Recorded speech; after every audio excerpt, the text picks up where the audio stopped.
Chapter 4. Mendel's head throbbed horribly, and not for the first time since his brother had been wrongly accused of the deaths of the missionaries.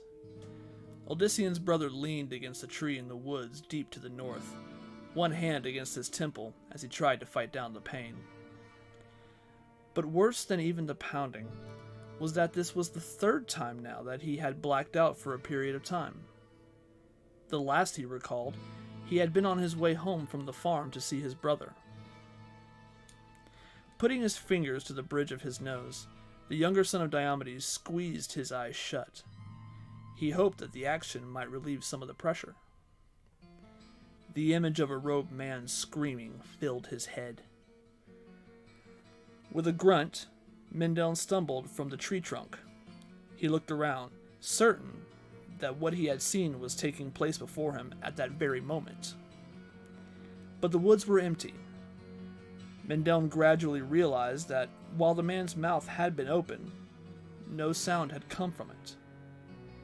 Mendel recalled hearing the wild rustling of the grass and even the sound of thunder, but not the voice. A momentary nightmare? A figure of his overwrought imagination brought on by the heinous murders? Mendel could believe the experience nothing else, and yet it had seemed so very real.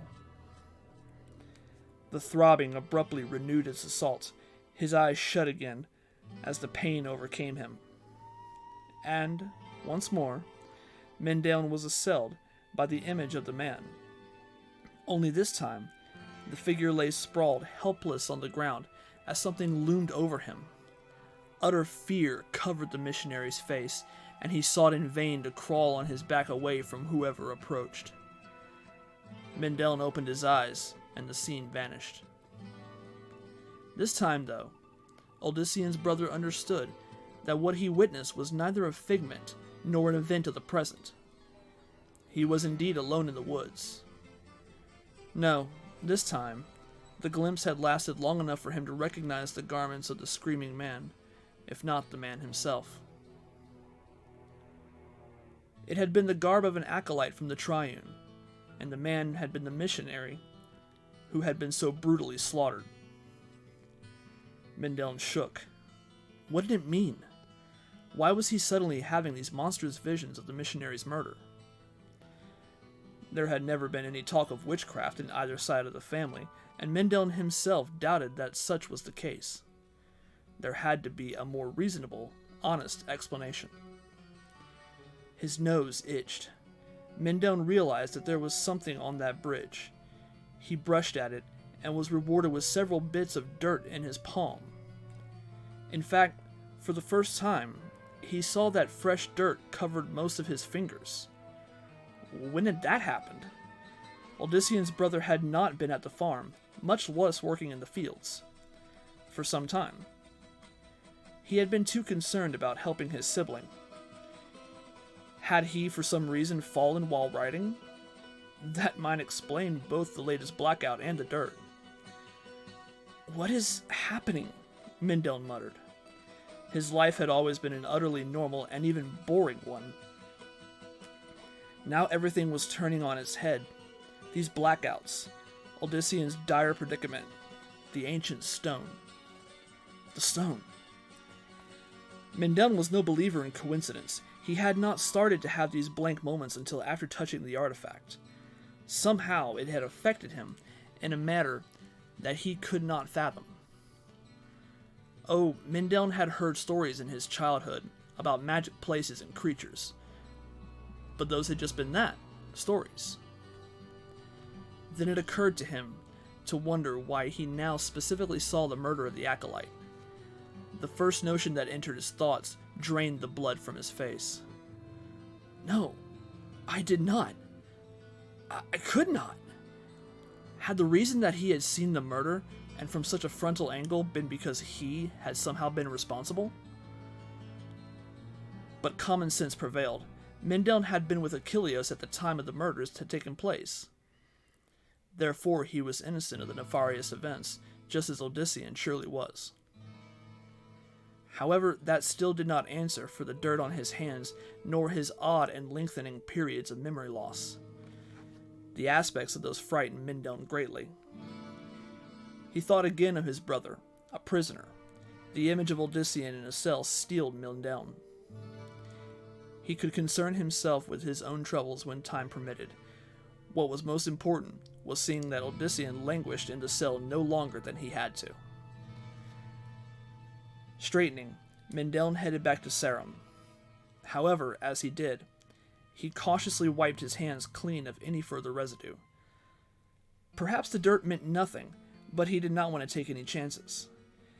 Too many unsettling things were happening, and innocent bits of soil might just hint at some new and dire deed. He could not help his brother in the least if he suddenly became suspected of another crime. Mendel grunted at this foolish thinking. Of what crime could dirt-covered hands condemn him in a farming region? Nonetheless, Odyssean's brother continued to wipe his palms and fingers against his clothes all the way back to Sarum. A pair of guards came for Odyssean just as he finally managed to drift off into a troubled slumber. As he stirred, one of them rattled the cell door, then unlocked it. "Come with us," barked the taller of the two, a plain-faced younger man whom Odyssean knew as Dorius' nephew. "Don't give us no problems, huh?" In response, the farmer quietly placed his hand behind his back and turned so that the guards could secure his wrists. When they had done so, they let him out. Tiberius met them at the door leading outside. The captain made no attempt to hide his disgruntlement, although he did not bother to explain to Odyssean the reason for his mood. The farmer could only assume that it boded ill for him. And, sure enough, as he stepped out, Odyssean knew that matters had gone from bad to worse. He sighted the senior figure from the cathedral light immediately, and knew him to be more than simply a priest from the nearest town. This was a master inquisitor, one of the higher-ranking officials of the sect. Worse, the imperious-looking man was accompanied by several brooding guards, and a very distraught Cerinthia and Achilleos. The priest strode up to him. Gazing down his nose at the farmer, he declared in a much too loud voice, "Odyssean, son of Diomedes, know that I am brother Miraculous, master inquisitor of this region, for the great and golden prophet. I come to ascertain the depths of your guilt, and thereby judge that which is needed to redeem your soul." He paused, then added, "And, after that, the soul of whatever miscreant desecrated the grave of our emissary too." Odyssean went white. Brother Miraculous had left no doubt that he considered the matter a trivial moot. This was not what Dorius had promised. Before he could open his mouth to protest, the Master Inquisitor turned from him to where the headman himself looked on with less enthusiasm than Odyssean would have liked. "With your permission, Master Dorius, we shall make use of your quarters for questioning of this one. I apologize for the inconvenience, naturally. The cathedral loathes such inquiries, but they on occasion become necessary and understand."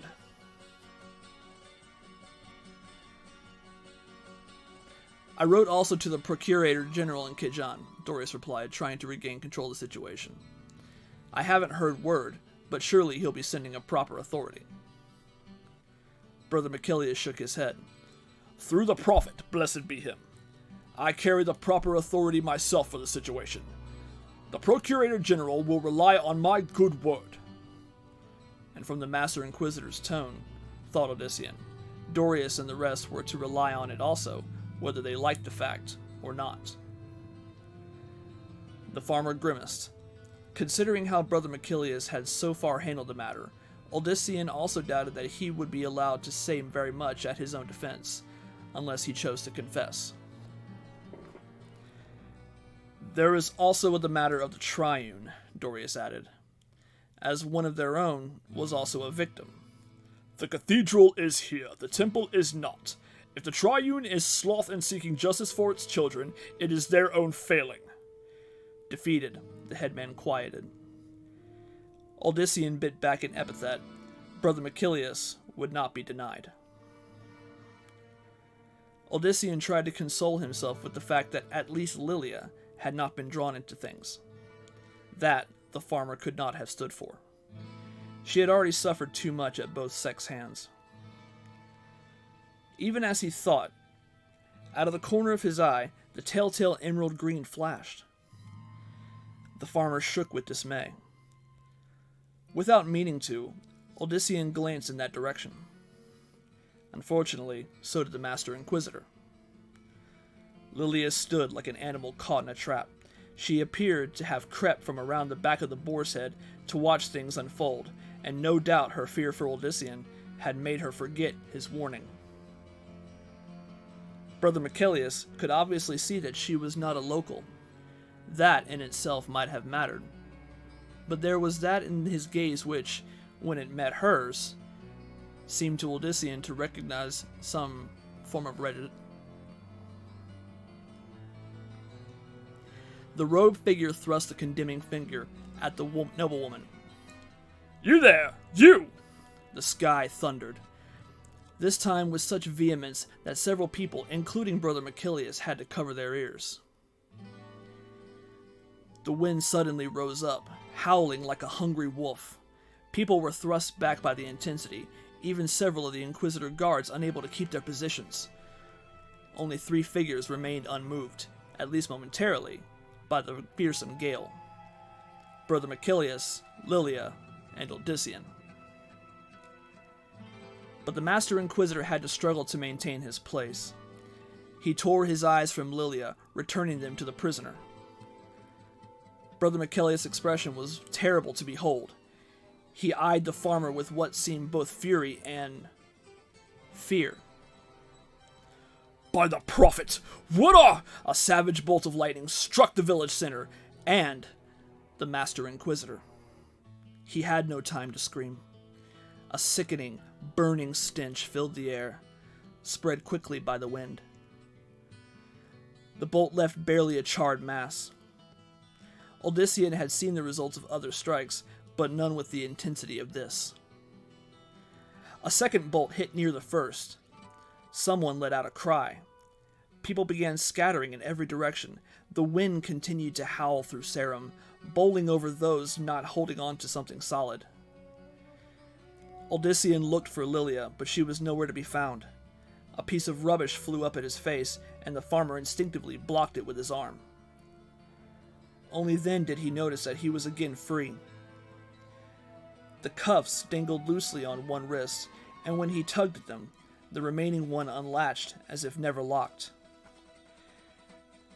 Not wasting time questioning the carelessness of his guards, Odyssean focused on what to do next. However, Brother Miraculous' escort decided matters for him by trying to reach the freed prisoner despite the terrible wind. 3 of them were already nearly in weapon range, with a 4th not far behind. But as the foremost reached him, from out of the gale flew a thick wooden bench that Odyssean belatedly recognized as usually sitting in front of the tavern. Almost unerringly, the bench collided with the guards, sending one sprawling and the other flying off with the makeshift missile. Some distance behind the sprawling figures, Lilia reappeared, holding on to the corner of the smithy with one hand. She waved for Odyssean to come to her with the other. Without hesitation, the stunned farmer ran toward the noblewoman. All around him, loose objects darted through the air. People scurried into buildings. Another bolt struck near the village well, tearing apart most of the surrounding stone wall. Despite the many threats, though, Odyssean made it to Lilia unscathed. Other than a few loose strands of golden hair, the woman, too, appeared untouched. Concern for her overwhelmed all other thought. "Lilia, you need to find shelter!" She seized his arm, but instead of coming with him to the smithy entrance, Lilia tugged Odyssean toward the woods.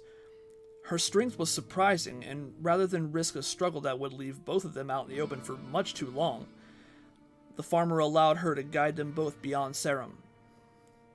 He knew that common sense better dictated that they hide in some building, but Odyssean still somehow convinced himself that they would surely find just as safe a location in the wild. Indeed, the wind seemed to lessen as they rushed deeper into the woods. Refuse still swept past them, but miraculously, nothing greater than a leaf ever touched them. From the direction of Sarum came a now familiar crackling sound. The sky momentarily lit up as if the sun had suddenly burst through the cloud cover. Odyssean started to look over his shoulder, but Lilia tugged him forward. Thunder continued to rumble as if the horses of 1,000 riders trampled over the land. That made the farmer think of the inquisitors and the unfortunate brother Miraculous. The guards would surely be after Odyssean once the weather settled, especially after the unsettling death of their superior. While Odyssean blamed the cleric's horrific end on the mercurial aspects of nature, even though never in his life had the farmer witnessed such a bizarre and deadly shift, he did not doubt that somehow brother Miraculous's fate would somehow be tied to him, no matter how ridiculous that might seem. "Keep running!" Lilia called, gazing over her shoulder at him. "Keep running!"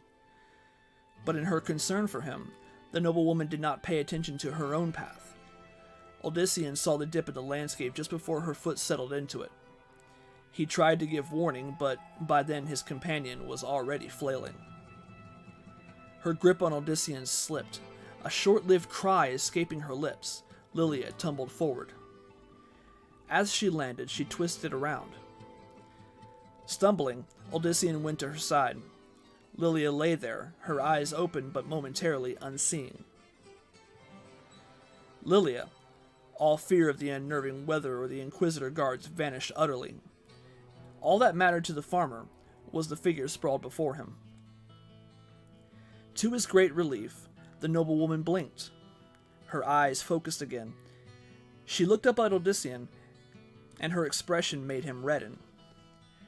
Trying to cover up his embarrassment, Odyssean gave her a hand. However, as Lilia tried to stand, she let out a moan, and her right ankle buckled. I think it might be twisted," she managed. "Could you see?" He wanted to refuse. He knew that he could not leave her in pain. Mumbling an apology, Odyssean pushed the long skirt away just enough to reveal the ankle. It was black and blue, and already a bit swollen. When the farmer put a gentle hand to it, Lilia gasped again. "I need to bring you to a healer," he muttered. "No! If you do, then you'll be captured again. I won't let them do that."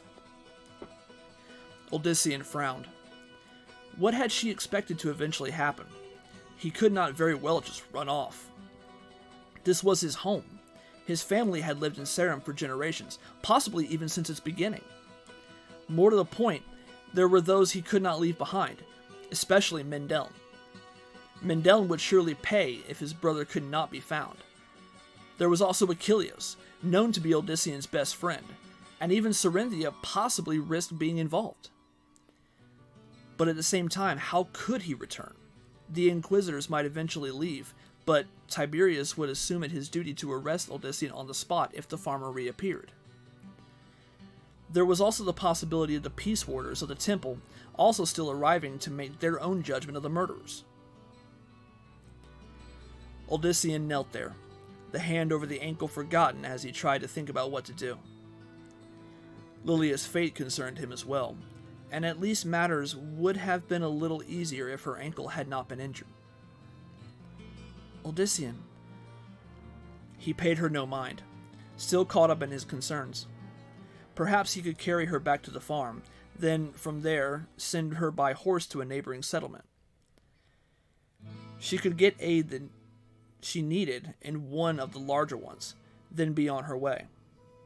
At least then the noble woman would be out of risk. As for Odyssean himself, that was another Odyssean!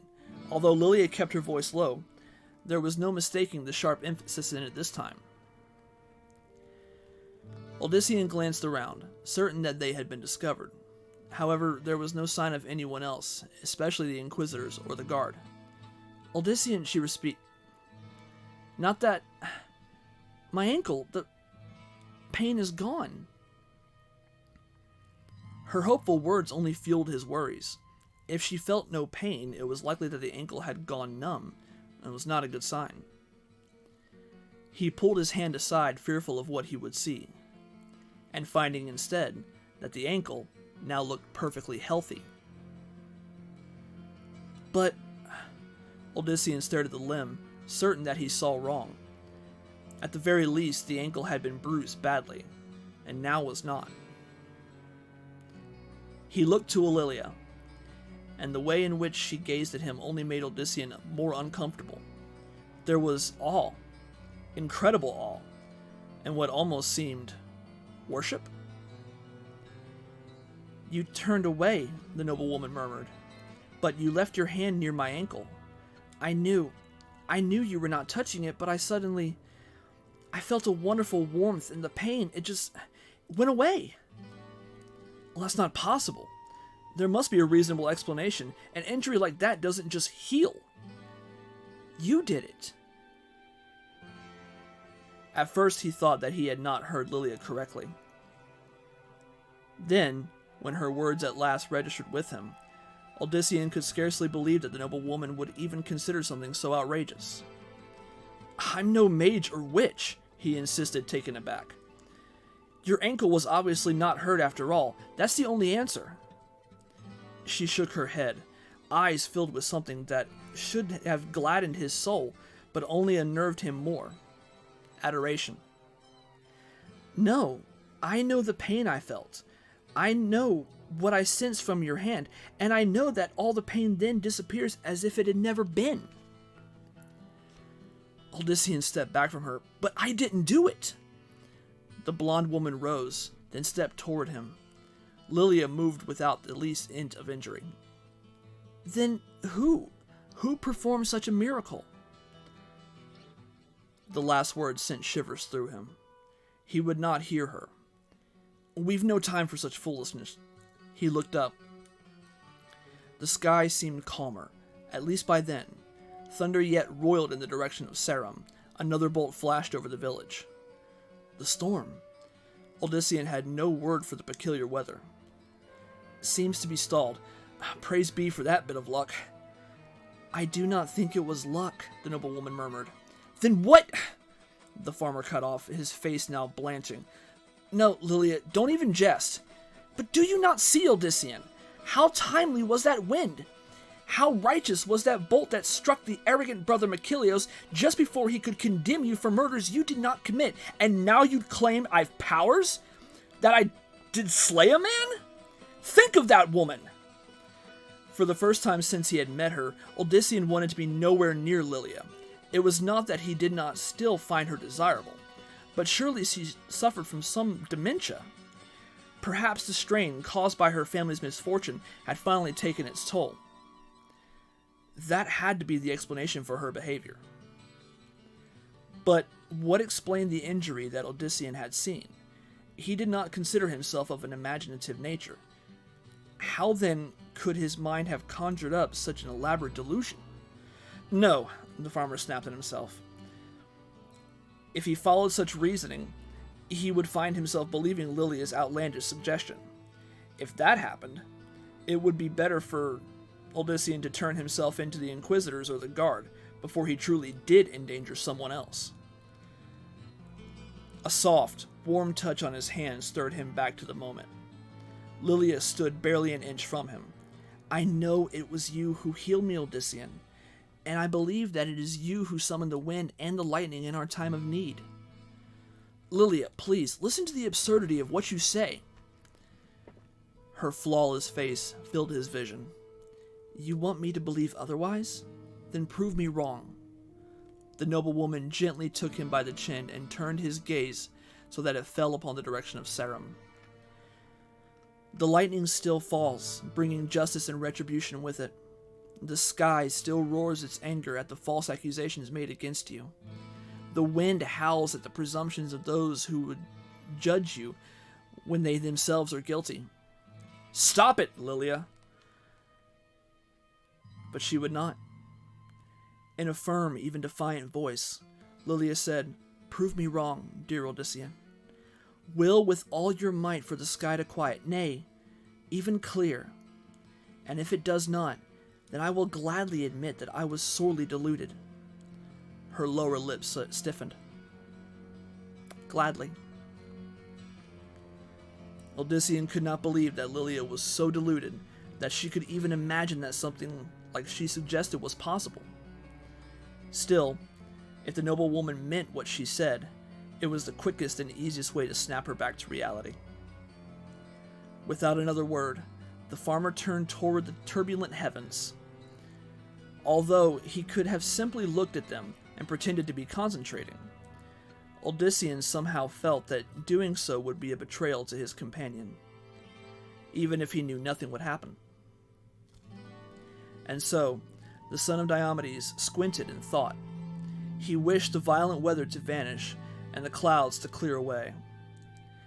He tried to take the situation as seriously as he could, even if only for Lilia's sake. But he was not surprised when everything remained as it was. Certain that he had given Lilia's delusion as much chance as anyone could have, the farmer wearily turned back to her. He expected the noblewoman to be distraught, but Lilia instead looked only patient. I did what you asked, and you saw what happened, or didn't, he said soothingly. Now let me take you from here, Lilia. We've got to find a place where we can rest and compose our minds. Unfortunately, instead of agreeing, Lilia continued to stare past him expectantly. Odyssean's own patience finally came to an end. Lilia had swept his heart up the moment that he had first seen her. But he could not tolerate her delusion any longer. Just because of that, it was for her own good, if nothing else. Lilia, you've got to pull yourself together. I did what you asked and it came to pass, she murmured, her face suddenly glowing with renewed adoration. Lilia gently took hold of the farmer by his arms and turned him back toward the village. Odyssean, about to reprimand her further, stopped. His mouth hung open, for the sun shone over Sarum. The Grand Temple of the Triune, located 2 days' ride south of Kazan, was a sprawling triangular edifice with 3 high towers, each situated at one of the points. The pinnacles themselves were 3-sided, with each face marked by one of the holy orders. Triangular windows lined the towers from bottom to top. Nearly all things concerning the structure were of a similar nature. To reach the entrance, which faced Kazan, pilgrims needed to ascend 3 levels, with each level consisting of 33 steps. At the entrance itself, 3 massive bronze doors, also triangular, allowed the faithful into the vast welcoming hall within. Worshippers were, naturally, greeted within by glorious effigies of the 3 guiding spirits. Bala, the creator, loomed on the left, the androgynous figure clad in the robe of its order. In Bala's hands were a mystical hammer and a bag, which the clerics preach contains the seeds of all life. Both nature and the architectural triumphs of humanity were under the auspices of the spirit. Dialon hovered to the right, the marble statue much akin to the first, save that his figure held to its breast the tablets of order. Dialon brought purpose to humanity, and the tablets taught how to achieve blessedness. As with Bala, Dialon wore the colors associated with those following the principles of determination. And in the center stood Mephis, who carried nothing but cupped his hands as if cradling the most tender of infants. Without love, creation, and determination could not thrive. So taught the Grand Priest, the Primus, who some said surely to be the child of Mephis, so caring was he of his flock. Under each of the giants, another bronze door gave way to the grand chambers of the various orders.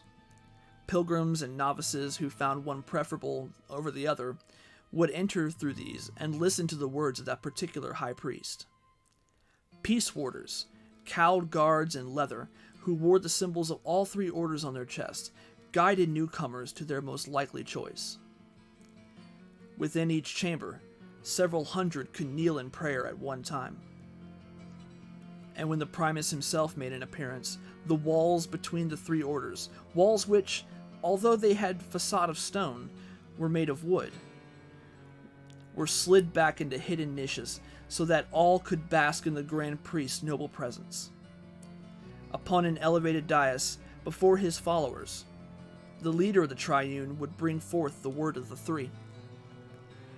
Today, however, the faithful came to make their own prayers, for the primus was in council, with his three most beloved, the high priest of each order.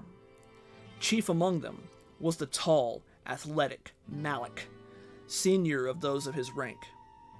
He had risen from an eager acolyte to his venerable role through determination, creative thinking, and devotion to his master. He was, even the other two knew, the right hand of the primus.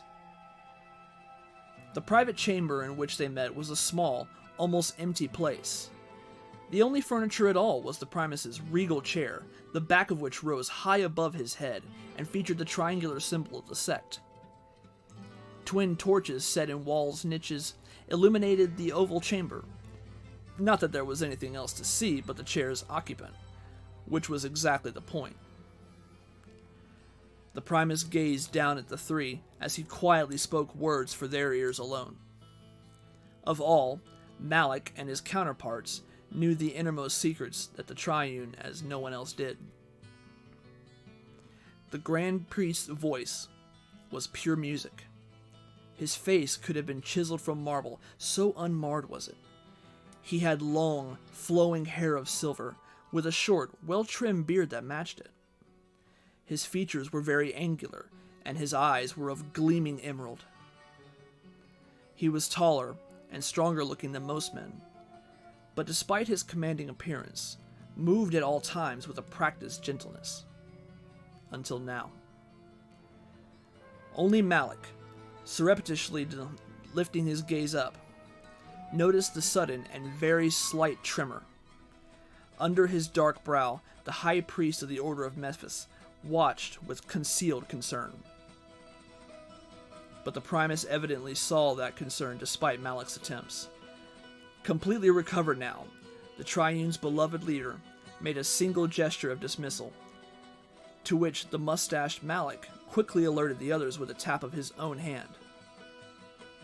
The three senior priests, heads kept low, quickly retreated from the private chamber. The primus sat silent, his eyes apparently staring at the empty air before him. The flames of the torches suddenly flickered madly, as if a strong gust of wind briefly danced about the room. And as the torches returned to normal, a shift came over the benevolent visage of the primus. There was nothing holy in his aspect now. In fact, any who would have witnessed it would have found it quite the opposite, and likely feared for their very soul then, too.